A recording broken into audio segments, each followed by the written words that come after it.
Hello and welcome to the first episode of Literature and Lepak, where we talk about Malaysian literature and have some good discussions. So you know the famous Malay proverb, right? Tak kenal maka tak cinta, which translates to if you don't know something, then you cannot love it. So since this is our first episode after all, I shall introduce myself a bit lah kan. So my name is Nathaniel Shanjani, but you can call me Nate, and currently I'm a 4th year TESOL student, and I am quarter Chinese and 75% Dusun, and I am hailing all the way from Sabah. I am so excited to be the host for Literature and Lepak. And today, you maybe can see these two beautiful sumandaks with me too. Okay, maybe I've said too much, so why not let them introduce themselves, shall we? Thank you, Nate, for having us. So my name is Nurajara Joseph, and you can call me Kira. So I'm also Sabahan and 4th year student of TESOL. So I'm very excited to join this podcast because I think we will be discussing more about literature in Malaysia, especially deeply with both of you as my pair for today. And we also know that we TESOL literature for most of our subjects, so I think it is help us to learn more about our own MLB version for this podcast. Alright, hello everyone, thank you for having us today. My name is Ashatul Soleha, but you can call me Ashatul in short. I am a 4th year student majoring in TESOL, and I also was born and raised in Sabah. So talking about literature, I'm really glad to be here today to be talking and discussing more about our Malaysian English literature. And I feel like this is a very good opportunity for us to explore the richness of our voices and stories.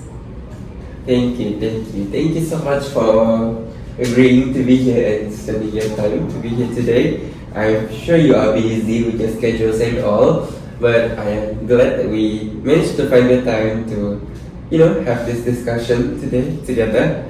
So I'm excited to talk about today's topic. Although it is only the first episode of our podcast, but I think this topic is quite heavy lah. Why? Because based on the polls that we conducted on our social media platform, the most wanted or the most chosen topic was the relevance of the 30th of May 1969 tragedy to the shaping of the national narrative of Malaysia. So I think this is quite a heavy topic, yeah? Yeah, I agree with you because we also a Sabahan and we're not really that affected by the May 13, but it's okay because I think it's a chance for us to learn more about our Malaysian history. So even though this happened mainly on the Semenanjung part of Malaysia, but we Sabahan have heard of this, and I feel like learning this is very important for us to really understand what it is about. Yeah, so as you can see, our guests, although they are not from Peninsula, they are from East Malaysia, specifically Sabah, they are ready and they are prepared to discuss the topic. And although this topic is quite heavy, I believe we will have a fruitful discussion today, right? yes.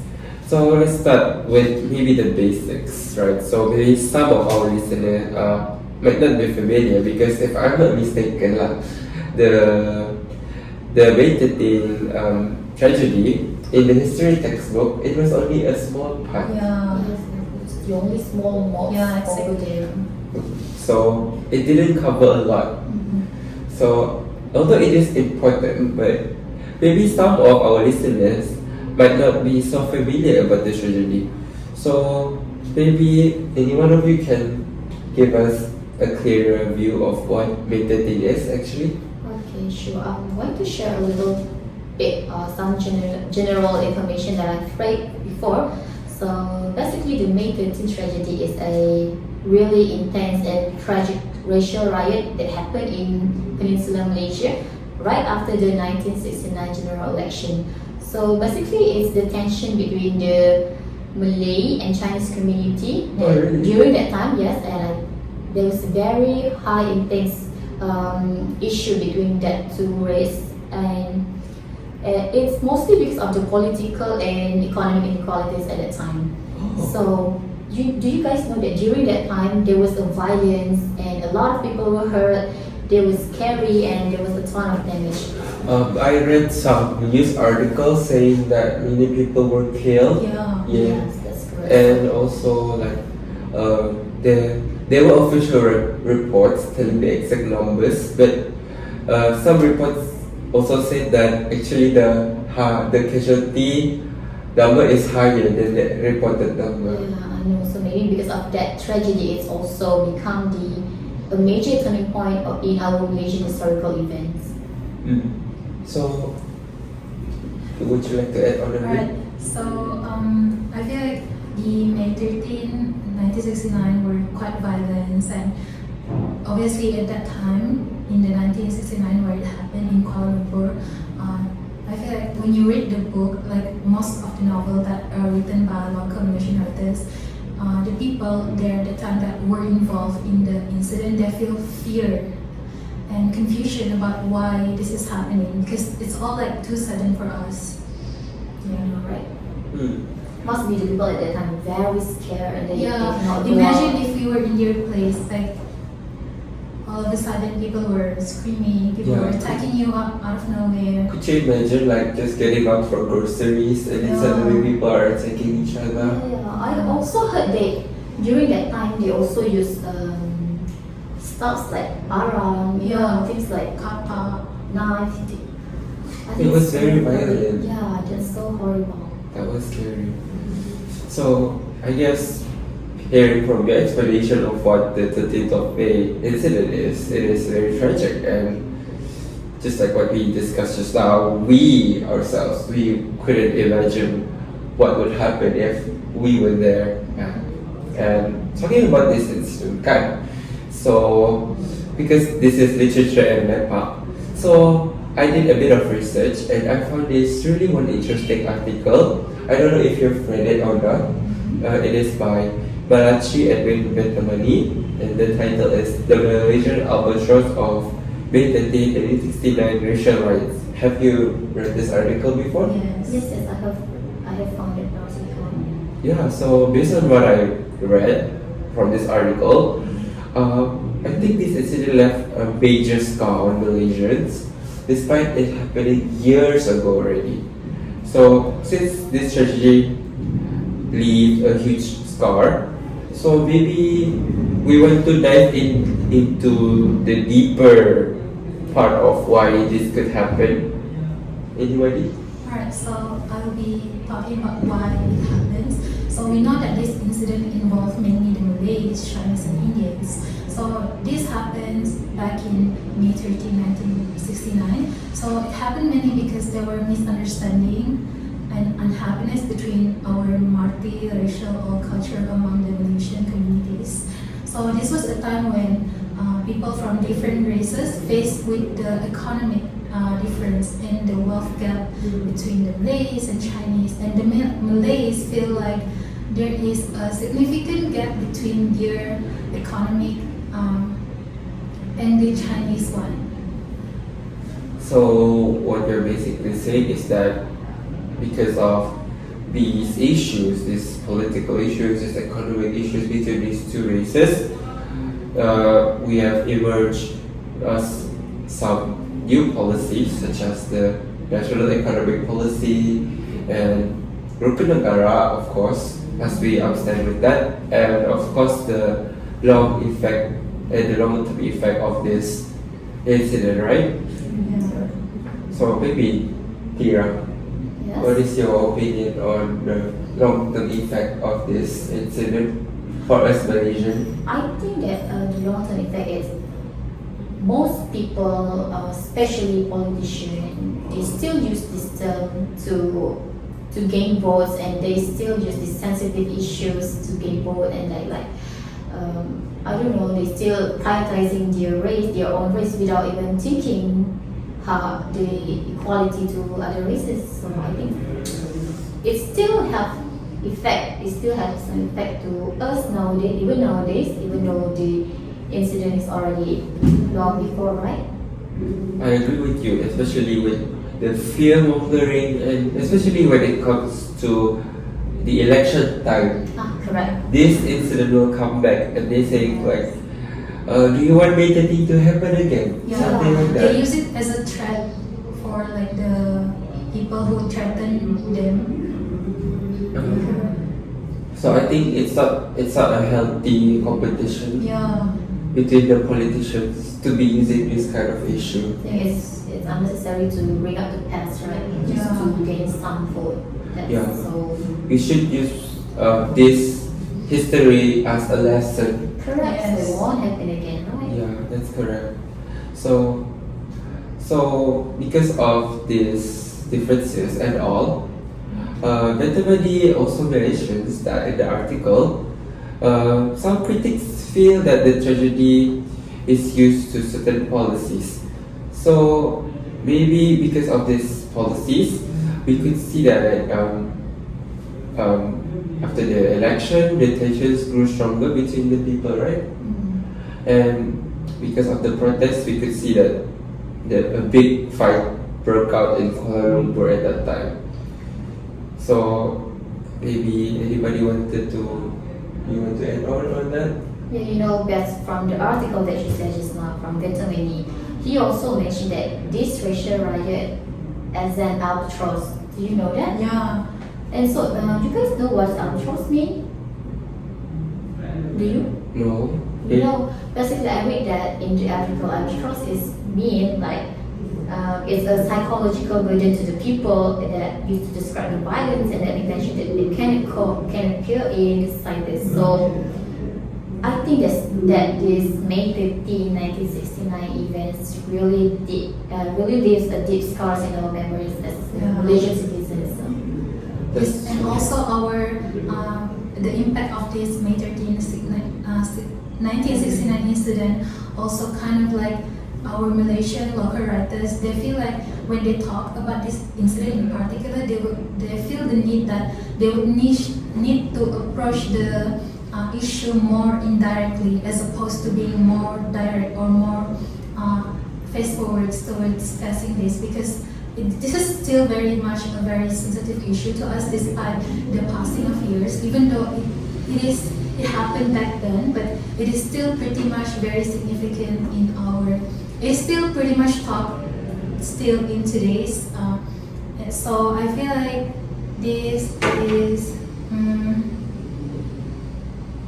This still lives this still lives scars on our memories. Like every time that people mention about that incident, so it's like we all hope that the incident not not happen gonna again. happen again. Yeah, so that it won't But happen again. I believe our unity as a multiracial country is strong enough, despite all these issues and maybe differences between us. But I think we are strong enough to unite, and maybe it can be seen as the importance of racial harmony, Correct. especially at that time when it was very fragile.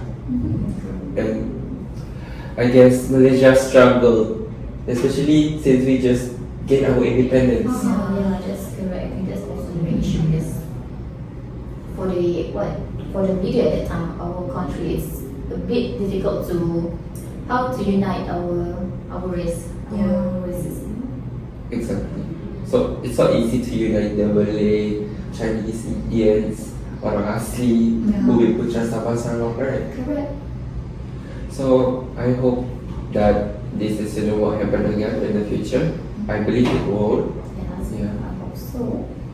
So maybe in relation to the article by Metamadi, you think why is this issues is still remembered until this very day, and why Malaysian authors and Malaysian authors who made literature works in Malaysian literature in English, why are they still incorporating this issue or maybe this significant part of the issue or in their works?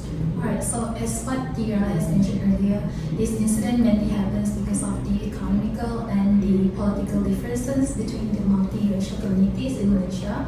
So I feel like this May 13 incident is still remembered today is because despite the cost of time, it is being a turning point for Malaysian. So as a Malaysian, I believe that this incident showed us just how important it is for us to live in a harmonic way, so that this won't happen again in the future.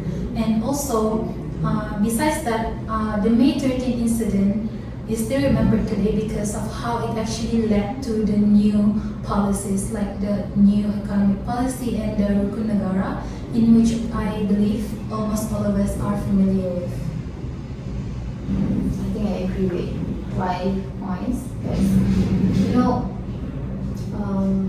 from that part, I think people, it is very hard actually to find peace for, especially just from what I mentioned before, it's not that easy, right, to unite all of the races. That's true.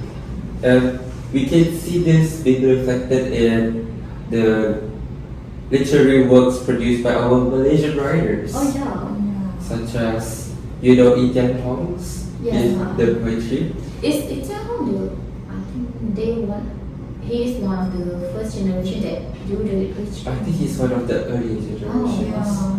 So in Itian Hong's work, it actually talks about the emotional and the social fallout of the riots and how the riot actually expressed sorrow, bitterness, and our lack of unity within the Malaysia racial dynamics. And also Just and Gold, by Shirley Goblin. So there's a lot of the writers during that time that's talking about this, right? Yeah, so basically in Shirley's work instead, in Just and Gold, it basically talks about how this riot is leaving a lingering impact on the characters from different racial backgrounds and how the characters in her work view Malaysia as a united nation as a whole.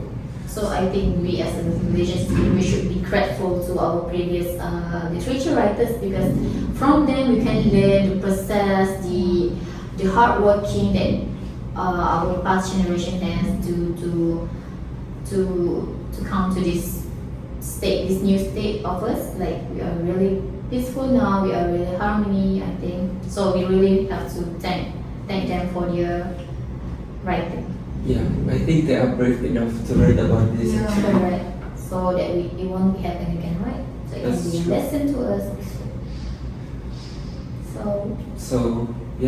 So from their work, we could see that how these writers they reflect on this riot as actually this incident becomes a moment of trauma and actually how our unity can be tested. Okay. As we are focusing on the Vetamani articles, right?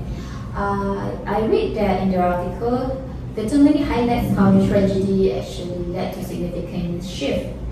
So the consequences of the incident have been far-reaching and resulted in the passing of various policies and laws which has impacted not only on the restructuring of nations like this but also the nation. As Ryan mentioned just now, after the incident happened, our country has our own Rukun Negara and some other policies that is really useful to unite our people.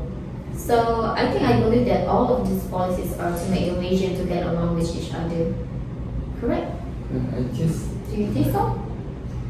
I guess we could say that from all these policies that the government has created, it is the main goal is to unite Malaysians. Because if there is not have the policies like that, maybe we could be in a worse situation. yeah. So I think we have quite a very interesting topic for today. Yeah, I think so too. And talking about Malaysian literature, there's this one novel. Do you know The Weight of Our Sky? The Way of Our Skies, yes, it is one of the One of the work from novel by Hannah Alcott. Yeah, Oh. I think she's one of the newer generation of writers in Oh. Malaysia. So have you read the novel? I actually have read the novel and I will definitely will go through the novel. So I think So I have read the novel. So the novel talks about how it is well, I've read the novel and I feel like the novel is targeted towards the younger generations because I feel like in her works, Hannah Alcott, the novel The Wind Over the Sky, I feel like they want to educate the younger generations of what had happened because obviously these people, they're new and they don't know much about the incident. So I feel like, and also the book talks about how fear, confusion were happening. So it's kind of like, it's putting the younger generation in those people who were at that time, that particular time, so that they can pretty much imagine just how bad and scary it is for the people back then. I think that the target audience for the novel is for younger generation. Yeah. Just now you said. I think that because we need to train our people young so they know and they can have that patriotism or nationalism in themselves, right?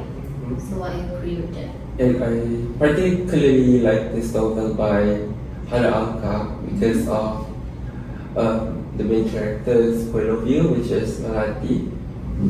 So she is basically a 16 years old girl, Malay girl who has OCD, and when she was facing the riot, she was also fighting a battle inside her head as well because of her OCD. And in 1969 we might not have that much of a mental health awareness. Yeah. So I think, what do you think?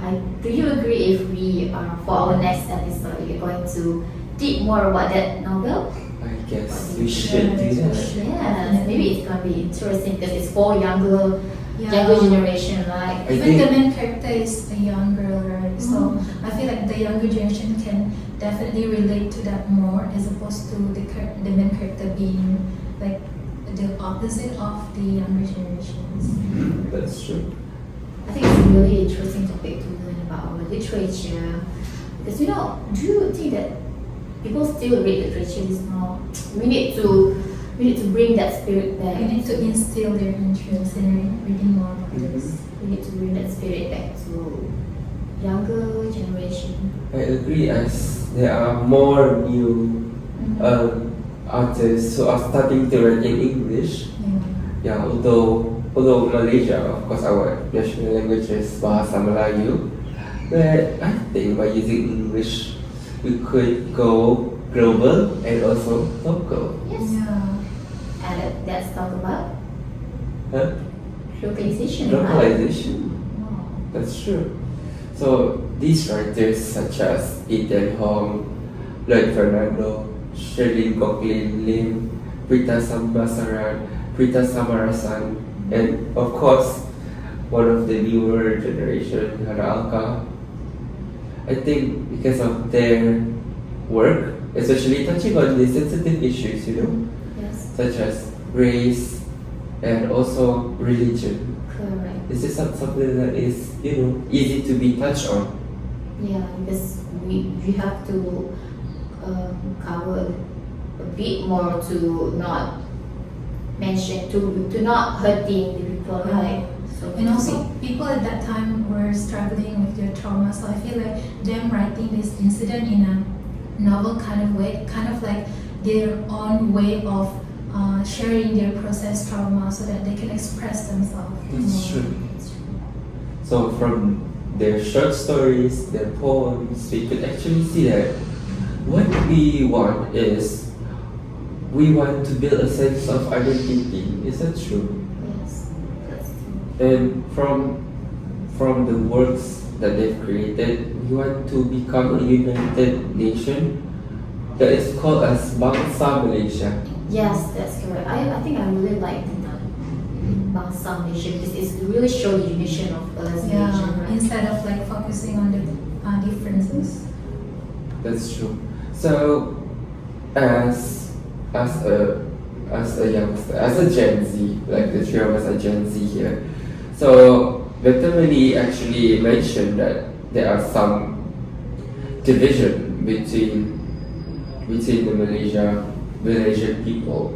So how are we going to, do you think, what is your opinion about what the future holds for all of us? As maybe I think for me, the unity between us, it's getting better, of course, but we cannot deny that there are still some, some tension lah. Yeah. So for me, I think that I really, really hope that our futures is we can still keep the harmony of our country, and we can, if there is a problem, we can maybe sort it out by cooperate to each other. So I really hope for we're already in a better situation right now in Malaysia, but I really hope that we can also much better in the future for Malaysia. So, alright, so we know that Malaysia is a very unique country because we're living with a multiracial communities, not only the Malay, Chinese and Indian, but also there is the Bumiputra, Sabah and Sarawak, and Orang Asli as well. So I feel like how we approach certain issues, like we have to be sensitive, more sensitive towards this, and we cannot see this living in a multiracial community as a loss, but rather I feel like this is again because not all countries have this unique feature. Like we're living in a very big society, and we're not living with our own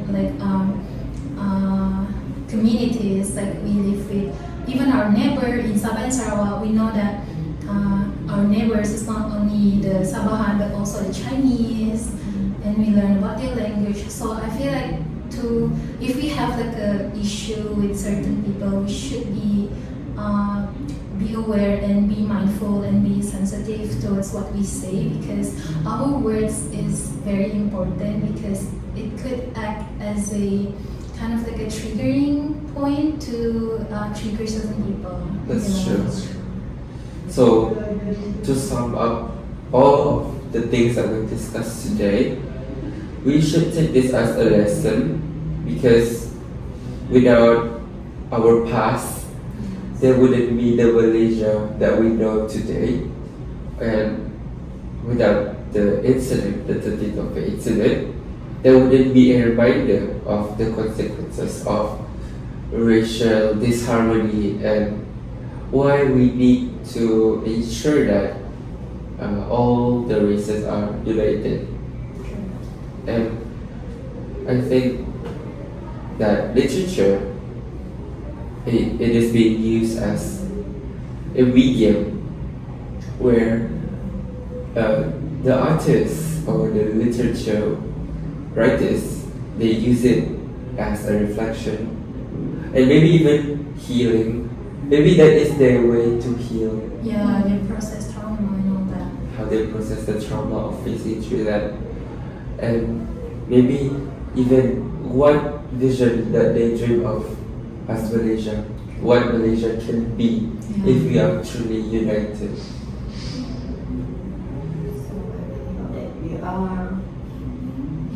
We will achieve that good some of Malaysian people, because it really shows our identity, right? True.